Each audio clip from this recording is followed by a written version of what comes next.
시제법에 대해서 이야기하겠습니다.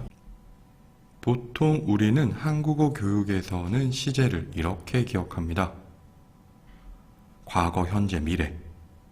하지만 한국어 문법에서 시제는 과거, 현재, 미래, 그리고 과거 중에는 회상, 완결이라는 의미가 있고요. 현재에는 현재, 그리고 현실법 이런 의미, 또 미래에는 미래, 그리고 아직 정확하게 정해지지 않은 것, 미정된 것, 미정법, 이렇게 조금 더 다양하게 나눌 수 있는데, 한국어 교육에서는 여기 파란색을 모두 다른 문법으로 가르치는 경우가 많지만 모두 과거, 현재, 미래, 시제와 관계에 있다는 걸 꼭 기억하셔야 됩니다. 먼저 과거법을 볼게요.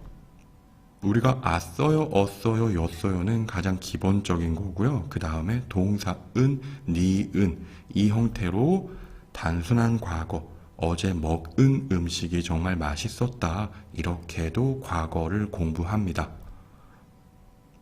이때 또 하나 과거의 의미 중에 회상이라는 게 있어요. 작년에 만났던 그 사람이 너무 그립다. 이때 서술어 보시면 그립다에는 과거가 없지요. 지금 그리워요. 그런데 언제? 만났다라는 옛날에 있었던 사실을 이야기할 때 사용합니다. 이런 표현을 회상이라고 하는데, 그 음악을 들으니까 지금 들었지요. 그 사람 생각이 많이 나더라. 그 음악을 들으니까 그 사람 생각이 많이 나더라. 여기에서는 과거라고 생각하지 못하는 학생들이 있어요. 왜? as어요, 없어요, 였어요. 이 표현이 없으니까. 그렇지만 마지막에 더가 있지요. 이거는 과거에 내가 생각이 났었어. 짧은 과거를 회상할 때 사용하는 문법인데, 이렇게 모든 표현들이 과거의 의미가 있어요. 보통 회상은 던, as던, 어떤, 였던, 더 이런 표현으로 가르치고 있는데, 이때 회상은 경험한 일을 다시 생각하는 것, 보통 좋았던 생각을 다시 생각하거나 슬펐어요, 하지만 행복했던 생각, 이런 것들을 다시 생각해요. 이런 의미를 추가적으로 전달하는 과거의 문법도 있다라는 겁니다. 그리고 마지막 완료인데요. 과거에 있었던 한 일이 이제 끝났어요, 끝이에요를 전달합니다. 그 사람은 내가 사랑했던 사람이에요. 사랑했어요. 하지만 지금은 아니에요. 사랑이 끝났어요. 이런 의미로 사용하고 있어요. 그 회사는 제가 다녔던 회사예요. 던 때문에 회상이라고 생각할 수도 있어요. 하지만 이때는 완벽하게 끝났어요. 끝이라는 표현이 더 강한, 완료의 의미가 강한 표현이에요. 항상 던이 회상만 전달하는 건 아니다. 기억하셨으면 좋겠어요. 그래서 과거라는 표현은 세 개를 생각하시면 돼요. 단순 과거. as어요, 어써요, 였어요. 어제 갔어요. 어제 공부했어요. 있었던 사실을 표현할 때 쓰는 과거고요. 그 다음에 회상. 옛날에 경험했던 일을 지금 다시 생각할 때. 그리고 세 번째 완료. 완벽하게 끝났어요. 문법으로 보지 마시고 1번, 2번, 3번의 의미로 생각하셔야 과거를 정확하게 사용하실 수 있습니다. 다음은 현재법이고요. 보통 현재는 동사와 결합하는 는, 고 있다, 는 중이다 이런 표현으로 사용한다. 공부했을 거예요. 이거는 지금 하고 있는 일. 그런데 2번의 의미가 있어요. 계속하는 일, 자주 하는 일, 유지하고 있는, 지속적으로 하는 일. 이럴 때 현재법도 두 가지가 있다라는 거예요. 자, 지금 하는 일은 밥을 먹는 사람이 영수예요. 지금 밥을 먹는 사람이. 지금 영수는 밥을 먹고 있습니다. 지금 하고 있는, 이런 표현은 초급에서 많이 공부했어요. 영수는 운동하는 중이라서 전화를 받을 수 없을 거예요. 그런데 자주, 계속, 지속적으로 하는 일에도 똑같은 표현들이 사용됩니다. 문장을 통해서 의미로 파악하셔야 돼요. 영수는 주말마다 아르바이트를 하고 있어요. 영수는 날마다 아침에 일어나는 일이 힘들다고 해요. 영수는 요즘 한국어를 공부하는 중이에요. 계속해요. 자주 해요. 지속하고 있어요. 이 표현은 주말마다, 날마다, 요즘 이런 표현이 들어와요. 이런 단어가 있으면 지속하다 이런 의미로 생각하시고요. 이 단어 대신 지금이 있으면 지금 하는 일이에요. 현재는 함께 사용하는 단어를 정확하게 확인합시다. 기억하셔야 됩니다. 현재법은 단어가 아주 중요합니다. 지금 공부하는 곳은 어디입니까? 문법 하는이 있어도요. 지금이 없으면 어떤 의미인지 몰라요. 이땐 지금이 있기 때문에 지금의 현재고요. 요즘 자주 가는 곳은 어디입니까? 똑같은 는이 있지만 요즘 그리고 자주라는 단어가 있어요. 이 표현은 문장 전체에서 지금 현재가 아니라 계속하는 것, 유지하는 것 이런 의미를 전달하는 문장이다. 현재법은 단어를 정확하게 사용합시다.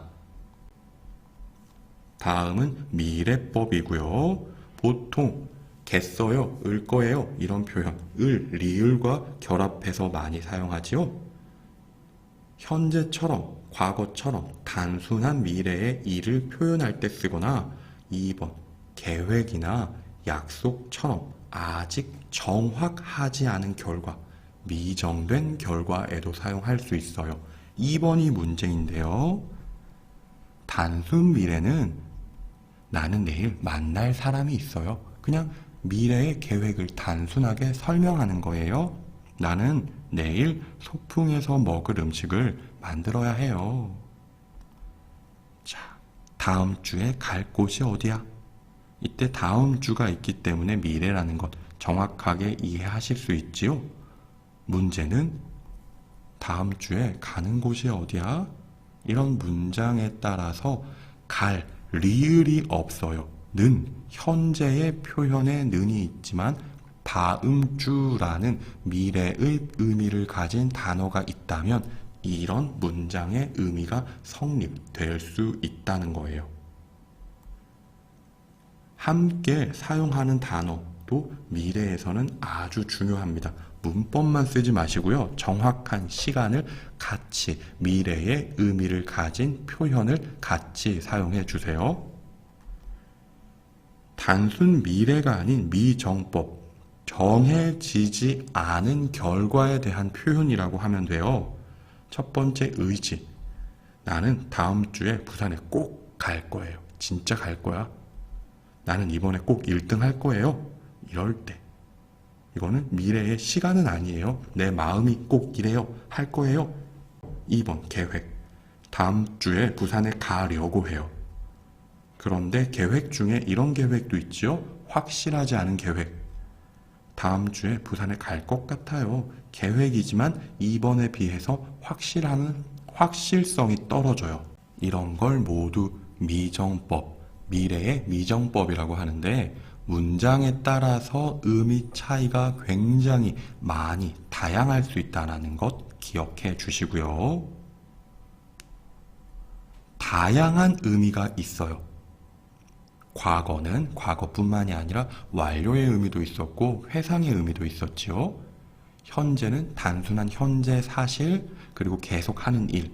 미래도 미래에 대한 표현, 단순 미래의 의지, 미정법, 계획 이런 다양한 의미가 있어서 다음과 같은 문장이 가능해요. 이게 문제가 되는 표현인데 다음 주에 볼 시험에서 1등을 한 사람에게 장학금을 준다고 하셨다. 다음 주 미래이지요. 보다. 그래서 볼 시험이라고 시제법을 정확하게 사용했어요. 그런데 1등을 한 사람, 다음 주의 시험인데 1등을 한이라는 왜 과거를 썼지? 다음 주에 볼 시험에서 1등을 하는 여기서는 왜 현재를 썼지? 다음 주에 볼 시험에서 1등을 할, 여기에서는 왜 미래를 썼지? 1번, 2번, 3번. 어색할 수는 있지만 안 되는 표현이 아니고 모두 사용이 가능해요. 이땐 시제는 분명 미래, 다음 주에 시험이라는 전체 시제는 미래입니다. 하지만 1번에서 1등을 한, 이거는 미래의 시험과 완료, 1등이라는 그 완료된 결과를 표현하기 위한 의도로 한을 사용한 거고요. 1등을 하는 이 표현은 3번, 다음 주에 볼 시험에서 1등을 할 사람. 이거는 미래이기 때문에 우리가 배운 문법만 봤을 때 3번이 제일 좋아요. 2번의 표현은 3번과 똑같이 미래의 결과에 미래의 시간만 있으면 하는과 할이 사용 가능하다라는 걸 우리는 공부한 적이 있어요. 다음 주에 갈 곳, 다음 주에 가는 곳. 3번이 되기 때문에 2번이 되는 이 표현, 1등을 할, 1등을 하느니 왜 괜찮습니까? 이런 표현, 다음 주라는 미래의 시간이 정확하게 문장에 들어있기 때문에 2번, 3번이 다 돼요. 이렇게 특별한 문장에서는 1번, 2번, 3번이 모두 사용될 수 있다는 거 기억해 주시고요. 여러분들이 반드시 기억하셔야 될 건 시제는 정확하게 사용하는 연습을 하세요. 하지만 시제에 따라서 다양한 의미가 있다. 반드시 기억하시고요. 그 의미 때문에 특별한 문장이 나타날 수 있으니까 이게 시제만 생각하시면 안 된다. 무엇을 생각해라? 시제뿐만 아니라 어떤 의미가 있는지 앞에서 공부한 이 문장을 보면서 다시 한번 공부하셨으면 좋겠습니다. 여기까지 하겠습니다. 수고하셨습니다.